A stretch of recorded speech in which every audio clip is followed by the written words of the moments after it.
En el módulo 3 abordaremos el tema de nuestro curso, la concepción de la economía como sistema abierto. Esta corresponde a la economía ecológica. Este módulo se desarrollará en 3 sesiones. En la primera sesión se abordarán algunos conceptos básicos que es necesario entender previamente cuando se estudia la economía como un sistema.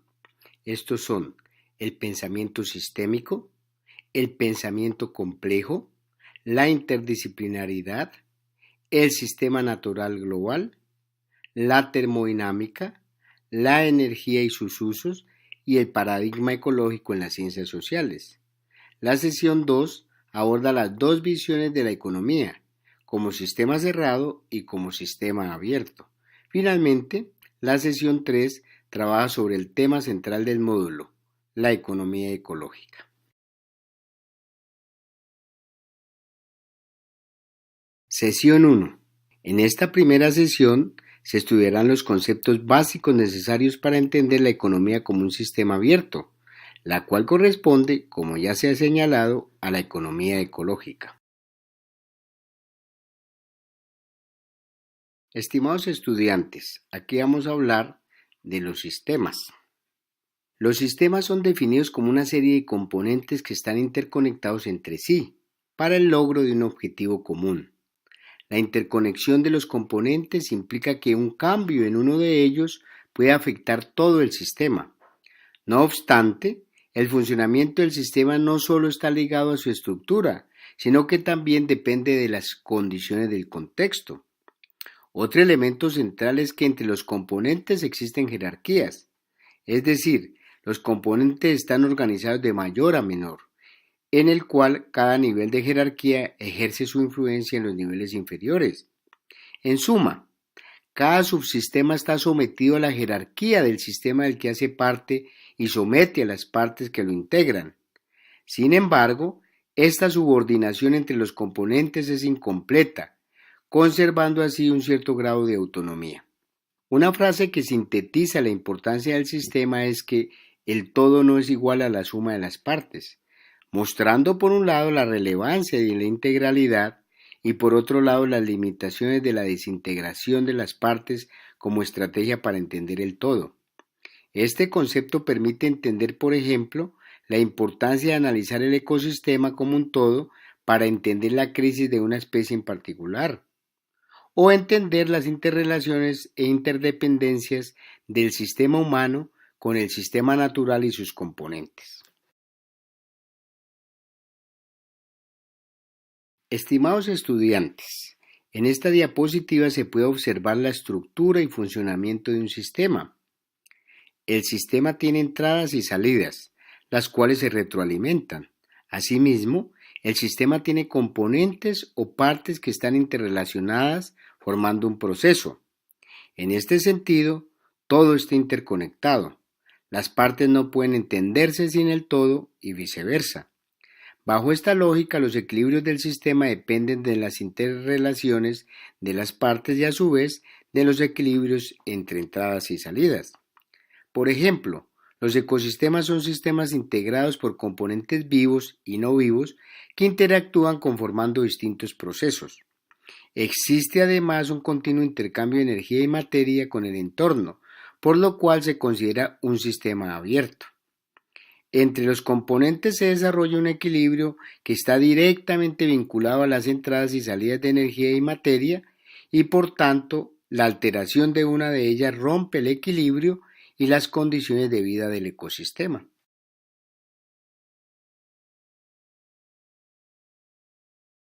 Estimados estudiantes, vemos en esta diapositiva los 3 tipos de sistemas que existen con relación al medio ambiente. Primero, el sistema aislado que está cerrado tanto a la entrada como a la salida de energía y materiales. Este tipo de sistema se construye en el laboratorio para experimentos especiales. A nivel conceptual, el universo puede considerarse como un sistema aislado. El sistema cerrado, por su parte, está abierto a la entrada y salida de energía, pero está cerrado a la entrada y salida de materiales. Un ejemplo es la Tierra, que está abierta a la entrada de energía solar, siendo este un factor de la existencia de vida en el planeta, pero está cerrado a la entrada de materiales, con excepción de los meteoritos que llegan de vez en cuando. Y finalmente, los sistemas abiertos a la entrada y salida tanto de energía como de materiales. Estos son, por ejemplo, los seres vivos, plantas y animales. A nivel agregado, el sistema socioeconómico también debe considerarse como un sistema abierto a la entrada de energía y materiales y a la salida de productos y servicios, pero también de desperdicios y residuos. Entender la economía como un sistema abierto, donde existe una jerarquía del sistema global natural, el planeta, frente al subsistema socioeconómico, permite entender el tema de los límites y el tema de las leyes universales que rigen la actividad económica, las cuales hay que respetar como esencia de la sostenibilidad.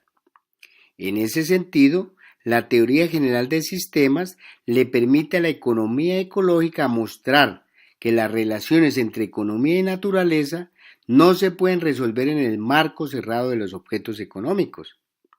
Los objetos económicos se relacionan mediante flujo de materia, energía e información con otros objetos y funciones naturales que tienen lugar dentro de espacios o territorios más globales como la biosfera, la ecorregión, la cuenca, la ciudad, etc.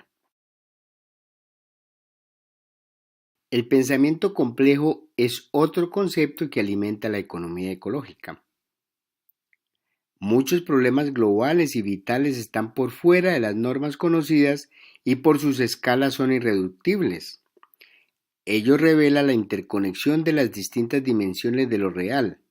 En ese sentido, complejidad significa la emergencia de procesos, hechos u objetos multidimensionales, multireferenciales, interactivos y con componentes de aleatoriedad, azar e indeterminación que generan un alto grado de incertidumbre. La complejidad en la ciencia recupera la incertidumbre, la incapacidad de lograr la certeza, de formular una ley eterna, de concebir un orden absoluto.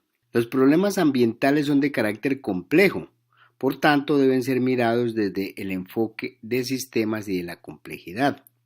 La visión de complejidad en el estudio de los problemas ambientales exige una actitud integradora que permita una comprensión de las relaciones de interdependencia entre los organismos y los procesos físicos, químicos, geológicos y astronómicos del medio.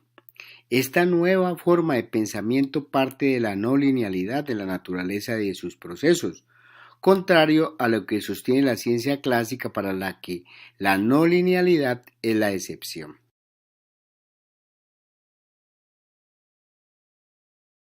Otros dos conceptos esenciales que hacen parte de la economía ecológica son las ciencias ambientales y el trabajo entre diferentes disciplinas o la interdisciplinaridad. En las ciencias ambientales no tradicionales, lo social y lo natural se integran, con la idea de comprender la totalidad del ambiente. Es por esto que la ciencia ambiental es considerada como la ciencia de lo complejo, ya que intenta estudiar lo físico, lo químico, lo biótico, lo tecnológico, lo humano y lo social de manera integral y además en sus diferentes interrelaciones. El tratamiento de los problemas ambientales necesita además del conocimiento de muchas disciplinas académicas. Existen diferentes conceptos sobre esto. La multidisciplinaridad, por ejemplo, corresponde a la colaboración entre disciplinas, pero sin apertura de discursos metodológicos. Creemos que esto es insuficiente, pues los asuntos de una disciplina pueden ser importantes para el diseño metodológico de otra disciplina.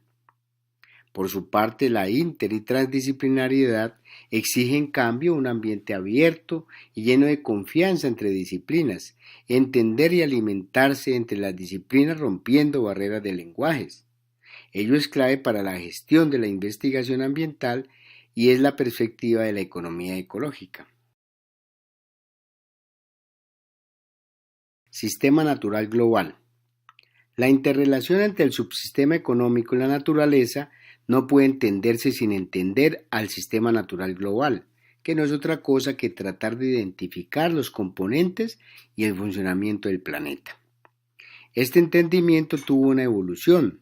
En un principio, Los ecólogos, como el naturalista francés Lamarck en 1802, distinguen dos sistemas naturales, el sistema natural biótico y el sistema natural abiótico, de manera que la totalidad de los seres vivos se encuentran en el primer sistema sin plantear una interrelación entre los mismos.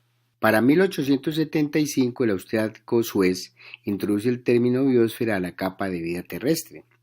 Esta interpretación estática se mantiene hasta que Verdadsky, para el siglo XX, identifica la influencia que han tenido los procesos biológicos y metabólicos en la composición y funcionamiento de los demás sistemas naturales, reconocidos como hidrosfera, litosfera y atmósfera.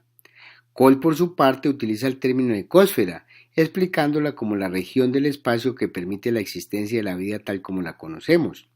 En ese sentido, tanto biosfera como ecosfera pueden ser los conceptos que mejor definen las interrelaciones del mundo biótico con el no biótico. Por su parte, el bioquímico Hutchinson define la biosfera como eso donde la vida existe, es decir, la vida y su medio.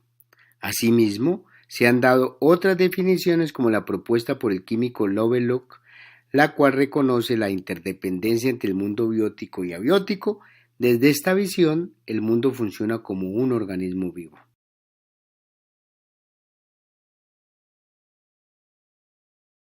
El planeta Tierra obedece a un sistema mucho más amplio que es el sistema solar, y a su vez comprende 4 subsistemas principales, los cuales podemos observar en las imágenes: la litosfera, la hidrosfera, la atmósfera y la biosfera. La litosfera está compuesta por la parte superior del manto y corteza terrestre, pero es solo la corteza la que interactúa con otros sistemas ambientales. Esta representa menos del 1% de la masa terrestre y está formada por rocas compuestas de minerales. La hidrosfera, por su parte, es el agua que se encuentra en la superficie de la Tierra y en el subsuelo, en forma de océanos, lagos, ríos, acuíferos y el vapor de agua que se encuentra en la atmósfera. El agua tiene una importante participación en la mayoría de los procesos climáticos y biológicos a través de los cuales se forman los suelos a partir de las rocas. La atmósfera, por su parte, es principalmente una combinación de gases y también contiene material particulado. Los gases más abundantes son el nitrógeno y el oxígeno. Aunque el resto de gases constituyen solo el 1%, no quiere decir eso que no sean de importancia. El dióxido de carbono, por ejemplo, es un gas invernadero y por tanto la variación de la concentración en la atmósfera afecta al sistema del clima global. La biosfera, como ya se ha notado, es la parte de la Tierra en la que habitan todos los seres vivos. Incluye parte de la litosfera, la hidrosfera y la atmósfera. Las condiciones que permiten que exista vida en la biosfera son la provisión de agua, energía utilizable, aire, una temperatura adecuada y presencia de nutrientes. Las condiciones nombradas son posibles porque se encuentran en un punto en el que interactúan los otros sistemas antes mencionados. Finalmente, otro concepto central que incorpora la economía ecológica son las leyes de la termodinámica que funcionan universalmente. Con la separación de las ciencias sociales de las naturales en los siglos XIX y XX, se olvidó en las primeras que había también leyes universales que afectan el funcionamiento de los sistemas sociales y económicos en su relación con el mundo biofísico. Entender el sistema económico como un subsistema abierto a la naturaleza permite entender que las leyes que afectan a esta operan también como leyes y límites al sistema socioeconómico. Ahí aparecen las 2 leyes de la termodinámica. La primera, la ley de la conservación de la energía, muestra que la cantidad de energía de un sistema cerrado es constante. En términos económicos indica que el stock de materiales, incluyendo la energía acumulada y concentrada, la energía fósil por ejemplo, de un sistema cerrado como la Tierra es constante y por lo tanto hay límites al crecimiento.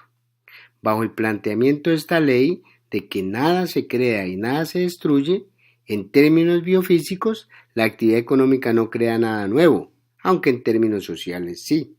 La segunda ley, o ley de la termodinámica o de la entropía, de Carnot y Clausius, dice: toda transformación de energía va acompañada de degradación de energía. La energía no se destruye, se transforma, se disipa. En la medida en que se usa, se hace difusa para el hombre y no puede utilizarse. En ese sentido, esta ley tiene grandes implicaciones para la economía, pues la economía, al usar y transformar energía y materiales para el proceso económico, genera entropía en forma permanente. En ese sentido, las externalidades son inherentes al proceso económico. Deberían llamarse internalidades. Así, la actividad económica es un proceso mediante el cual materiales de baja entropía, minerales, energía y materia prima en general, se convierten en materiales de alta entropía. El sistema económico es un convertidor de recursos en residuos.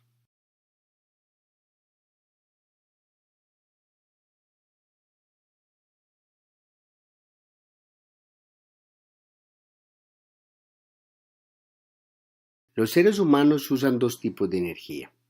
La primera es la energía endosomática, que es la energía necesaria para el desarrollo del proceso metabólico de las personas y se transforma en trabajo, crecimiento y calor. Y la segunda es la energía exosomática, la cual sirve para proporcionar bienes y servicios para las actividades sociales y económicas. La energía exosomática o externa es utilizada sobre todo para la industria, el transporte y la actividad económica en general. La vida del ser humano actual no depende solamente de la energía endosomática, necesaria para el metabolismo, sino también de la exosomática, que es la que proporciona iluminación, calefacción, refrigeración, suministro de agua, transporte, industria, entre otras. El consumo de esta energía ha aumentado considerablemente en las sociedades modernas hasta hacerse 10 veces e incluso en las sociedades más avanzadas 100 veces superior a la energía endosomática. Además, la energía exosomática, al contrario de la endosomática, no tiene límites biológicos y tiende a aumentarse a sí misma. Esta es la principal causa de la crisis ambiental.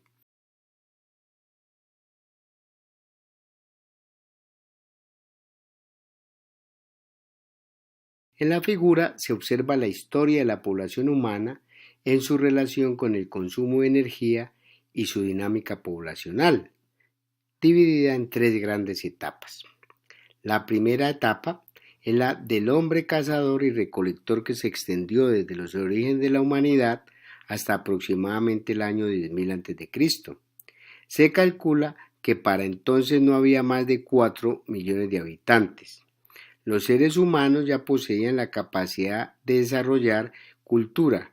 Esa característica influyó en la recolección de alimentos mediante la capacidad de comunicarse, proceder en grupo y usar herramientas.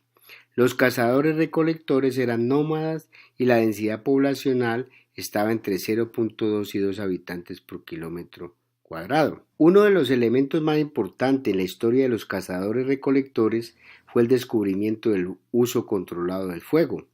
Fue allí donde comenzó el uso de la energía exosomática, es decir, emplear energía más allá de la que proviene de sus propios músculos. El equivalente de energía humana o energía endosomática usada equivalía en ese momento a dos, uno por el uso del fuego y otra unidad por el uso de la fuerza física. La siguiente etapa es la de la agricultura, que inició en el año 10.000 a.C. Es en este periodo que se da la domesticación de animales y plantas, es decir, hay una mayor apropiación de la energía. La agricultura permitió una mayor producción de alimentos que posibilitó abastecer a individuos que no estaban relacionados directamente con la agricultura, dando paso a la expansión de la evolución cultural. Se hizo posible la urbanización, apareciendo los primeros pueblos cerca del año 7000 a.C. y ya hacia el año 3000 a.C. se empezaron a dar las primeras ciudades, entendiéndose estas como las aglomeraciones de habitantes que vivían en un medio edificado que dependían por completo de las tierras de cultivo vecinas. Lo anterior propició el acelerado crecimiento de la población. Hacia el año 500 a.C., la población humana ya alcanzaba los 100 millones de habitantes. Por su parte, el uso de energía humana equivalente alcanzó un nivel de 4. La tercera etapa suele recibir el nombre de revolución industrial. Se puede decir que la característica que define la revolución industrial es el uso del carbón. Entre 1800 a 1900 se incrementa de 15 millones de toneladas a 700 millones de toneladas usadas. Aunque la explotación de petróleo empezó en el siglo XIX, se sigue usando masivamente el carbón. En la actualidad, el consumo total de energía equivale a 10.000 millones de toneladas de carbón por año. No obstante, los últimos 200 años no deben interpretarse únicamente con la utilización de combustibles fósiles. La humanidad ha tenido avances políticos, sociales, científicos y tecnológicos que han estado vinculados a la capacidad de apropiación de la energía. Para los años actuales, el ser humano consume cerca de 19 unidades equivalentes de energía y los países más ricos alcanzan las 93 unidades por persona, siendo la mayoría de carácter exosomática. De allí el gran impacto ambiental que generan.